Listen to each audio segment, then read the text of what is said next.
Ele nasceu em uma família privilegiada, mas não se acomodou. Foi contra tudo e contra todos e deixou que a vocação para a música e a comunicação falasse mais alto. Ainda bem.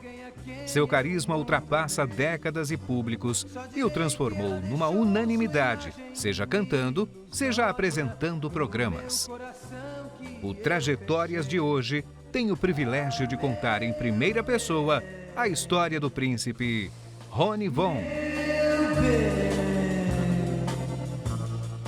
Meu nome é Ronaldo Lindenberg von Schülgen de Sinta Nogueira. Nasci nos Estados Unidos de Niterói, aos 34 minutos do dia 17 de julho de 1944. Tive uma infância, eu diria, brilhante. Não há nisso, sei lá, um viés saudosista, mas nasci numa época brilhante, glamurosa, consegui viver pelo menos o restinho desse glamour em que o Brasil era um lugar muito bonito, bom de se viver, de grande qualidade de vida. O lado do meu pai tem o alemão e o português. O lado da minha mãe, só o português.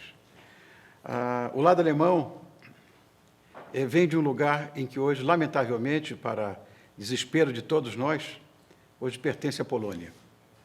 E que dificilmente minha bisavó e aquele pessoal antigo custava acreditar, né? Então, nós somos prussianos, que era a Alemanha do Norte, e que invadia tudo.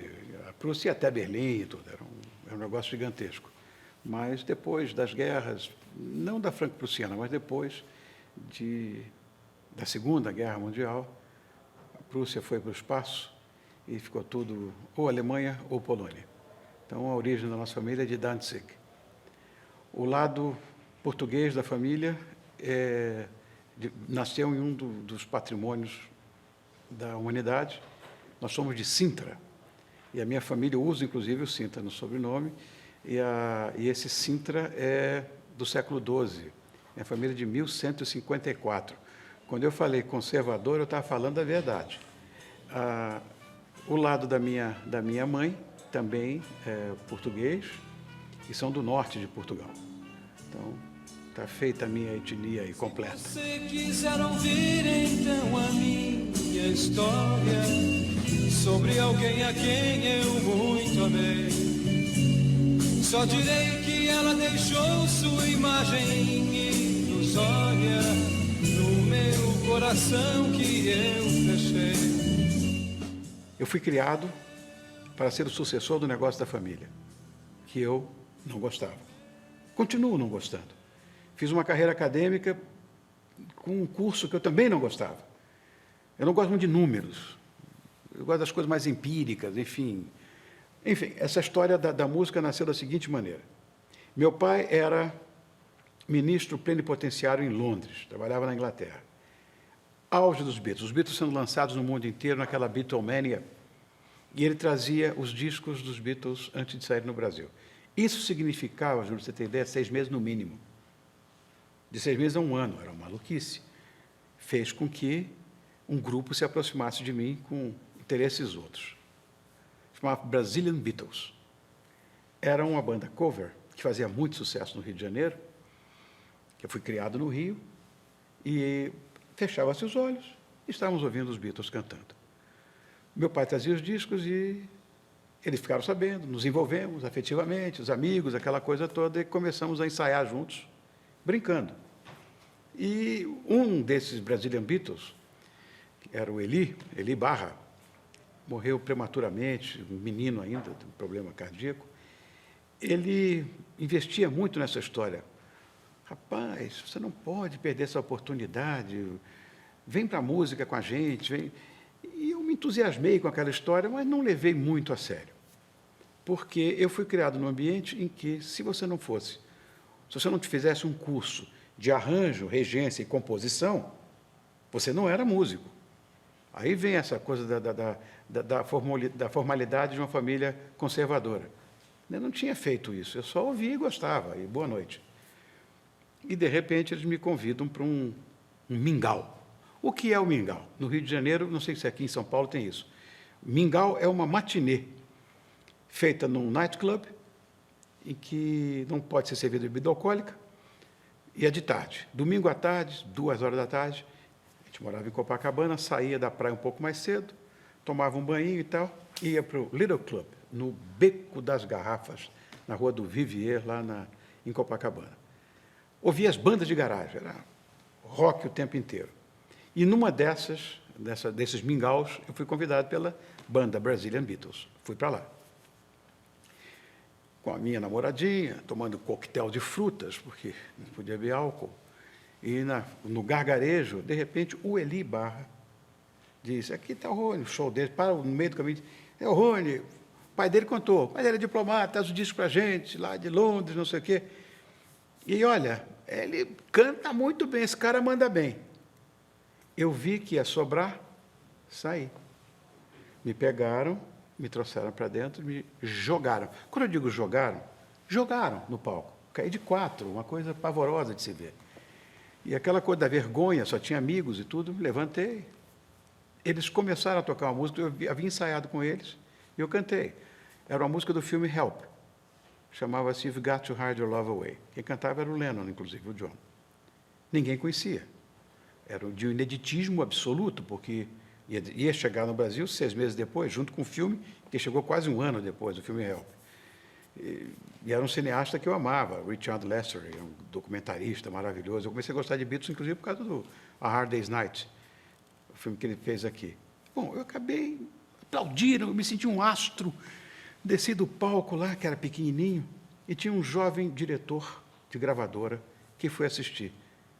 Hoje, parênteses, se você quiser encontrar um agente musical para cuidar da sua vida, você vai ter que pagar antes. Seria o caso, por exemplo, de Portinari ter que pagar a você para você ter um quadro dele. O processo é inverso hoje. Naquela época, não. Eles iam garimpar talentos nesses lugares, principalmente com a garotada. Quando eu desci, esse jovem diretor de gravadora disse, e aí, menino, vamos fazer um disco? Eu disse, Deus me livre, eu vou ser crucificado em praça pública pela minha família. Vão acabar com a minha vida. Eu disse, quem? Fulano, primo de Beltrano, tio de Cicrano? Porque o Rio de Janeiro, que nós conhecemos hoje, lamentavelmente, naquela época não era assim. As famílias todas se conheciam. Fala-se muito que São Paulo é um lugar provinciano. O Rio era mais, só que era um balneário. Aqui em São Paulo as coisas eram mais nas casas uns dos outros, e no Rio as pessoas se encontravam e se igualavam na praia. Essa era a única diferença, mas as pessoas que já estavam há bastante tempo vivendo no Rio de Janeiro se conheciam umas das outras. Aí ele disse, não, vamos fazer uma experiência. Nós vamos para o estúdio, gravamos, você grava uma música em inglês, que você fala o idioma, e gravamos outra em português, e vamos ver como é que fica. Tudo bem, eu topei, levei uma banda de amigos rock and roll chamada Os Santos, não sei nem que fim levaram Os Santos. Fomos para o estúdio. Meu primeiro disco foi gravado em 4 canais. Era uma maluquice, né, Júlio? Você lembra daquilo? Que beleza, 4 canais. E pus a voz e tal, eu até gostei da experiência e tudo, entreguei lá a fita e tal, fui embora para casa. Eu trabalhava com a minha família. E todo mundo que trabalha com família sabe que, mesmo que seja família de grandes recursos, eles ensinam, de certa forma, você a valorizar a luta, aquela coisa, enfim. E eu tinha um carro que ganhei de presente, e quando ganhei de presente, meu pai me disse, olha, comprar geladeira é fácil, o difícil é manter ela cheia.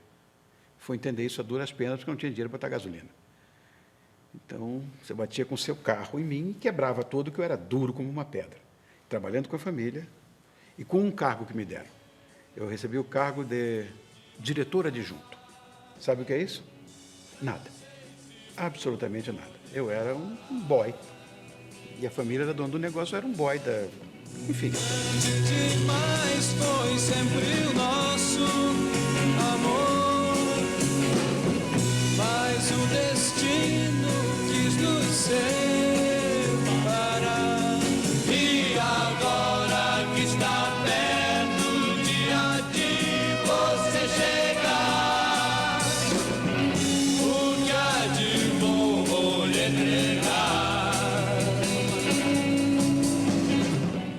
Existia um programa de rádio, na Rádio Tamoio, era AM, antigamente não tinha FM, então chamava-se Disco Estrelinha, passava nessa rádio, a Rádio Tamoio do Rio de Janeiro.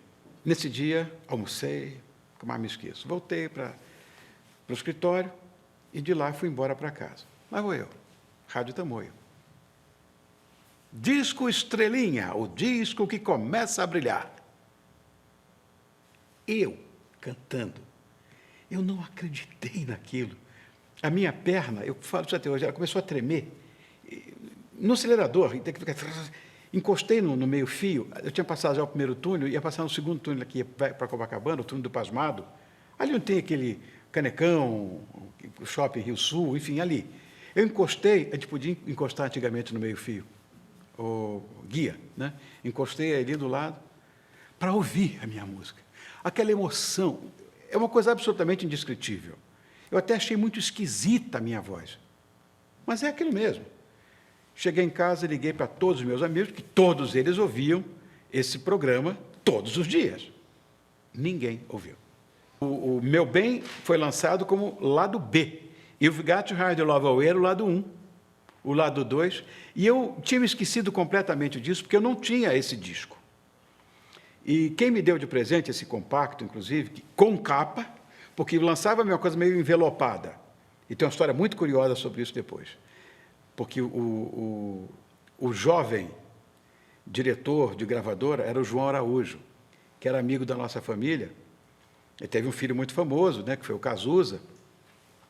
E o João acreditava em mim, jogou todas as fichas em cima desse disco. Lamentavelmente, ninguém ouviu, meus amigos não ouviram, mas aquela minha tia-avó, que era tia do meu pai, embora fosse mais nova que ele, ouviu. Matriarca, aquela coisa. Reuniu a família.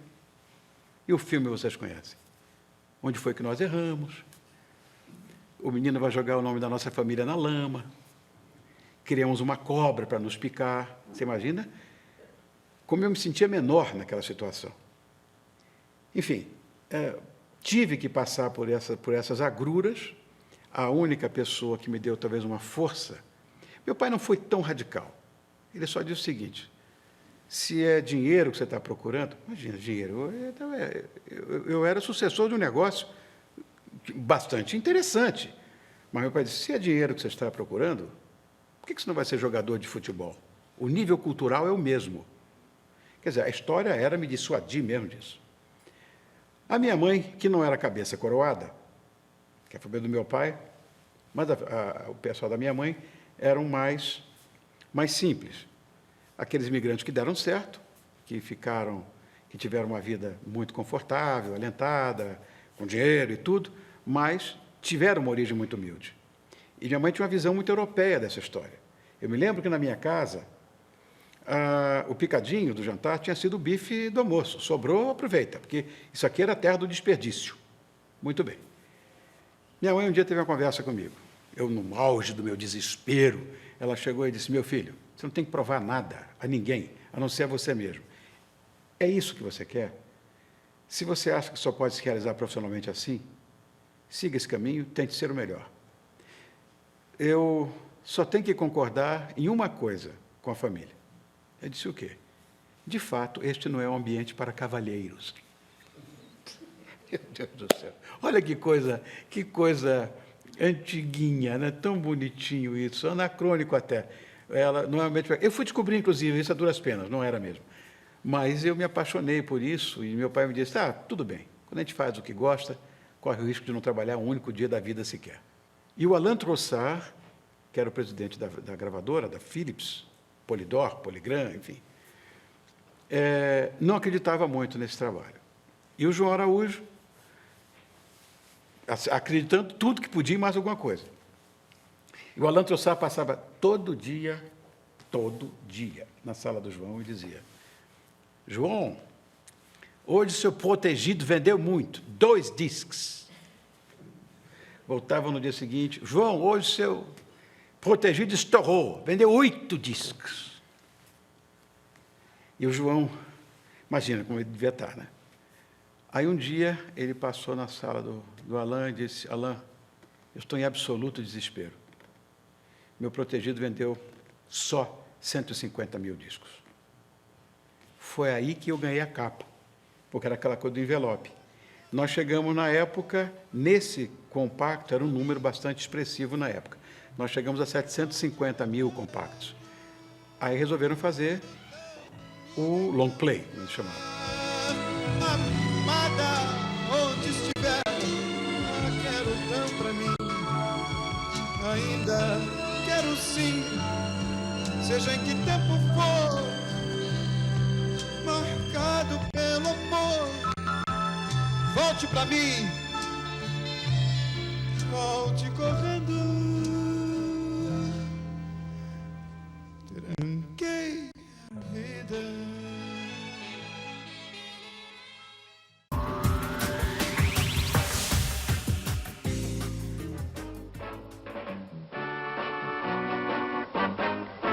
Se você quiser a lua, eu lhe digo, tome a sua, porque eu fiz a lua pra você. Se você quiser a estrela da manhã, amanhã mesmo eu pego e mando pra você. A Jovem Guarda era o nome que Lenin dava aos jovens que participavam da sovietização da Rússia. A minha Jovem Guarda. Esse nome é muito forte. E, a partir daí, os jornalistas, os coleguinhas, começaram a chamar o movimento de Jovem Guarda. Para nós, era iê, era rock, era qualquer coisa assim, mas nunca Jovem Guarda. Eu nunca fiz parte da Jovem Guarda. Eu nunca pisei no palco da Jovem Guarda. Tenho amigos, lógico. Eu surgi na mesma época, mas tentei levar por um lado completamente diferente daquele. O meu primeiro programa de televisão, isso aconteceu até porque está publicado na minha biografia a história do Paulinho Machado de Carvalho, que era muito amigo meu e que era o diretor, ficou meu amigo depois que me contratou. Embora as famílias já se conhecessem do Rio. Eu fui contratado pela Record, naquela época, para ser anulado. Hoje nós temos um texto um pouquinho mais engraçado. Hoje chama-se Jogar na Geladeira. Porque eu ia estrear um programa na TV Excelsior, que era a grande concorrente da Record. Num programa à tarde, exatamente em cima da Jovem Guarda. Paulinho foi na minha casa, conversou comigo e tal, e me convenceu de ir para a Record. E eu acreditava muito naquilo, garoto, 21 anos de idade. Se eu não tiver dinheiro, eu vendo meu carro, mas eu pago você. Eu li há pouco tempo atrás, numa revista dessas de informação, de grande importância, os salários da época e os salários de hoje. Eu ganhava $90 mil em 1966. Na televisão. Se você for corrigir esse dinheiro para hoje, é um mega absurdo. E eu acreditei que ele fosse vender o carro dele, que custava $1.500 para me pagar. E fui para lá, para ser anulado. Só que não deu certo o projeto. Eu não tinha cast, eu não tinha quem levar. Mas eu tinha um grupo de 3 amigos, que bitomaníacos como eu, principalmente a menina. Eles tinham desmanchado um grupo que era de 6 pessoas, viraram só 3. Meu pai tinha trazido da Inglaterra um disco chamado Revolver, que eu pessoalmente acho que é o disco mais importante da carreira deles, é o divisor de águas mesmo. E meu pai trouxe esse disco Revolver, eu liguei para a Ritinha, para minha amiga, que tinha chegado o disco. Ela foi lá para casa ouvir o Revolver comigo. Contou que estavam desmontando uma banda, que eram de 6 pessoas, eu ia ficar só 3, se eu tinha alguma sugestão. Eu digo, pensei logo, né? Peter, Paul e Mary. Minha visão era sempre para a Europa. Pensei em Peter, Paul e Mary. Aí, não foi uma coisa de agrado. A pessoa disse no nome. Eu estava lendo um livro chamado O Império dos Mutantes. O nome está aqui, Ritinho, olha que nome lindo. Adorou. Então, ficou Mutantes. Na semana seguinte, como eu não tinha cast, eu levei Mutantes. Então, o programa foi eu e os Mutantes. O programa inteiro. Como? Lado A do Revolver, lado B do Revolver. Tudo bem. Só que a mãe do Arnaldo e do Sérgio tinha copiado exatamente o arranjo. Tinha orquestra dentro da televisão. Era uma coisa maravilhosa. Poço de orquestra, coisa linda. E eu me lembro que o Ciro Pereira era o maestro da Record, na época. E a mãe do Serginho e do Arnaldo copiaram ipsis literis o arranjo do George Martin, do Eleanor Rigby. Então, nós tocamos igualzinho a 4 vozes, como eles fizeram. Os Mutantes, 3 e eu. Já tínhamos saído de uma experiência estranha, porque eles tocaram a Marcha Turca de Mozart na guitarra, que era uma coisa também inusitada, e que minha realização foi aquilo ali. Foi a primeira coisa que os Mutantes fizeram na vida. Foi isso, no meu programa. A Ritinha com uma Telecaster azul calcinha tocando a Marcha Turca de Wolfgang Amadeus. Muito bem. Quando nós cantamos Eleanor Rigby, o tempo do aplauso foi infinitamente maior do que o tempo que durou a música. Eu disse, meu Deus, estamos com uma standing ovation aqui. Que beleza. Fizemos de novo. Fomos tão aplaudidos quanto. Aí despertou-se um interesse na emissora de formar um cast. E a coisa veio meio tímida. Eu tinha quem apresentar. Mas tinha que ter um assistente de palco, porque começaram a chegar muitas cartas e muitas sugestões, e como eu não tinha o que fazer, não tinha conteúdo para mostrar, essa assistente de palco lia as cartas. E como era um programa meio mágico, místico, enfim, eu gostava daquelas coisas meio surreais, ela era a fada do pequeno mundo de Ronivon. Chamava-se Sônia Braga. Fez uma carreira bonita depois. Soninha tinha 16 anos de idade nessa época, e eu 21 para 22. Olha que maravilha. Então, a garotada me deu aquela alavancada e eu acabei me envolvendo com um grupo que veio da Bahia e que não tinha muito espaço. Espaço onde a Jovem Guarda não tinha. Mas eram jovens, a música era jovem. E tinha uma mescla de MPB quase ortodoxa da época. E eu acabei me envolvendo, principalmente com um menino que tinha um cabelo que parecia um carneirinho, que era o Caetano. E eu fiquei conhecendo o Caetano, apresentei os Mutantes para eles, para o Gil, a banda que me acompanhava, que eram os Beach Boys. Apresentei todo mundo, fizeram aquela amizade toda, e o Caetano me deu uma música para gravar. Eu disse, só gravo se você gravar comigo e tal, brincando. Ele foi para o estúdio e gravou comigo essa música. Chama-se Pra Chatear.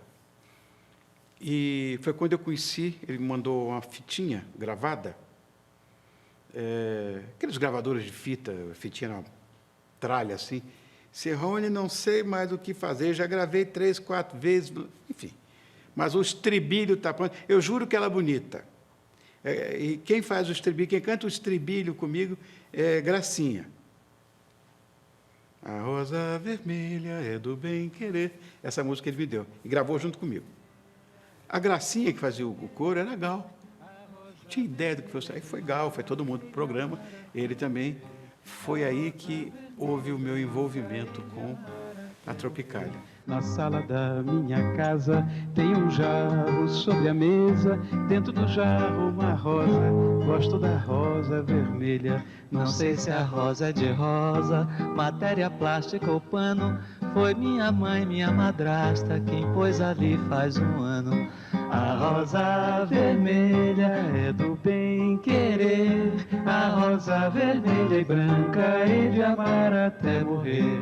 A rosa vermelha e branca hei de amar até morrer.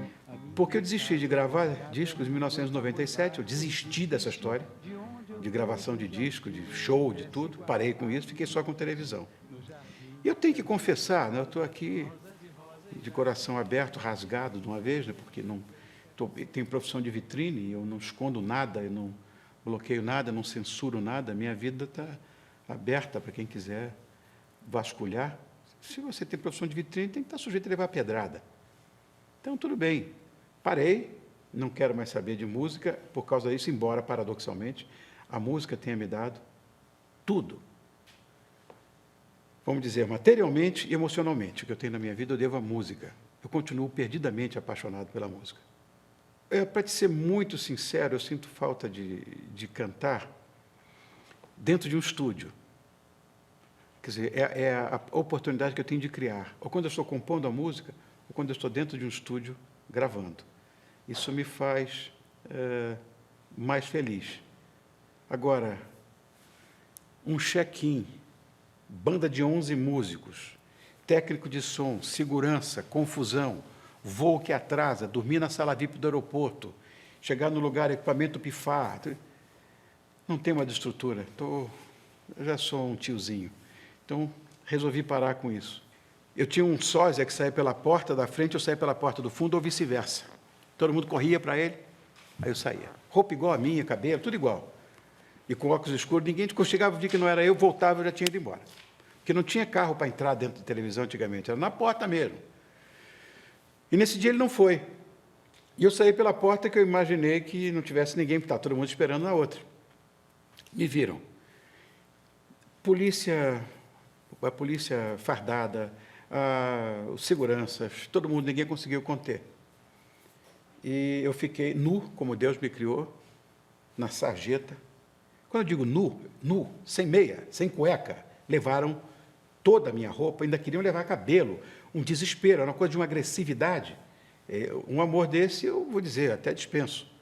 Me jogaram depois, eu chorando, uma coisa desesperadora, me jogaram para dentro da televisão, pelado, com nu na mão no bolso, né, como falam. E eu me lembro que o baterista do Erasmo me emprestou uma camisa dele, que ele deixava no camarim, uma roupa ou outra. O Erasmo tem 2 metros de altura, tem 1,73. Parecia uma bata, uma camisa polo, sempre azul calcinha, me perseguindo, para poder voltar para casa, porque eu não tinha roupa. E eu tinha um amigo chamado Lívio Rangan, ele tinha uma agência de propaganda, o Gangue. Júlio conhece, né? E o Lívio fez uma proposta de uma campanha que foi deliciosa. Existiam tecidos, na época, que não amassavam. Tinha o tergal, que não existe mais, e o Nycron, outro tecido que não amassava. A mesma situação, numa campanha publicitária, saindo todo mundo em cima de mim, aquela coisa, entrava um repórter com o microfone e dizia, mas, Rony, você não tem medo? Não, isto é Nycron, não amarrota nem perde o vinco. Olha a ideia do cara, como foi maravilhosa. A razão da vida é o sonho. Todos nós, humanos, temos que entender isso. Nós estamos sempre à procura ou à espera do nosso momento mais feliz, do nosso dia mais bonito. Isso é sonho. Eu tenho uma máxima, inclusive, que eu digo, todo dia de manhã eu me espanto, porque morrer é uma coisa tão fácil e o meu sono conservou fidelidade ao meu último suspiro. Quando envergonhado de namoro eu lhe falei, ainda é o mesmo sorveteiro que assistiu ao primeiro beijo que eu lhe dei. A gente vai crescendo, o tempo passa e nunca esquece a felicidade que encontrou. Sempre eu vou lembrar do nosso banco lá da praça, foi lá que começou o nosso amor. A mesma praça, o mesmo banco, as mesmas flores, o mesmo jardim. Tudo é igual, mas estou triste porque não tenho você perto de mim. Caçula, porque não tenho você perto de mim.